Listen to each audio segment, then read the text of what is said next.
Hey, ladies and gentlemen, this is Carmine Sabia for Explain America, and former Vice President Kamala Harris better get an attorney, and she better get one fast.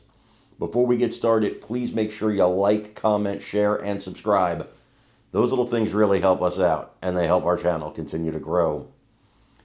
Former Vice President Kamala Harris is on the short list of people that President Donald Trump believes should be prosecuted, and for various reasons. One of them is he says, campaign finance violations. He called out Beyonce.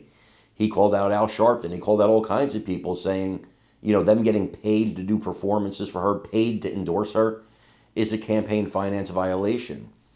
But they also talked about the leaking of that Iranian information. Remember that report that said the Iranian nuclear program wasn't that damaged? And it came out just like a few days after the strikes, when that report would be so preliminary it's not even worth looking at. Who leaked that? Apparently there is some thought that somebody related to or connected to Harris and the Democrats actually leaked that report. Now, we don't know. This is wild speculation. But for President Trump to say it, and for this man I'm about to show you, you'll remember him, for him to say it, it's definitely worth looking into. I want you to watch this and let me know what you think in the comments. Welcome back. President Trump is accusing Democrats of leaking that low-confidence intelligence report regarding the damage done to Iran's nuclear facilities.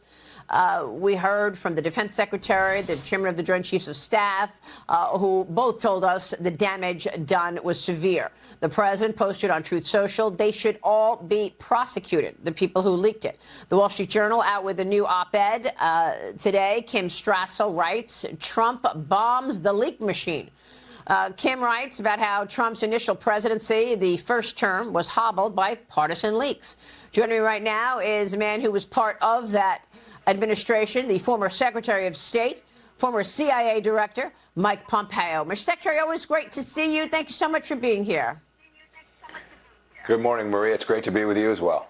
I want to get your take on the damage done. But first, give us your assessment of the leak of a report. Literally, it's called low confidence report, I guess, for a reason. But, I mean, it came out literally 24 hours after the Iran strikes.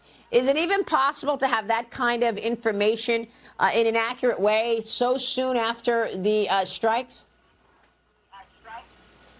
Maria, whoever leaked this ought to be fully prosecuted, just as others have said before. I think that's absolutely true. You cannot have this inside your government. For functioning executive branch to perform its operations, it needs to be able to protect information and produce it only when it makes sense for the American people to know. As for what they would have known, they would have had very, very limited information, very preliminary information. And for that reason, they would have said, hey, this is low confidence. This is single source, perhaps. This is just one of our dozen-plus agencies. And the person who leaked this did this with great intention. They were trying to undermine the truth. The truth is that the Iranian program and, frankly, Iran's power in the region has been greatly undermined over the past weeks. And this was someone who wanted to undo what President Trump had achieved by sending out a counter-narrative at a very critical time. I mean, it's really dangerous to have the media write on something like this.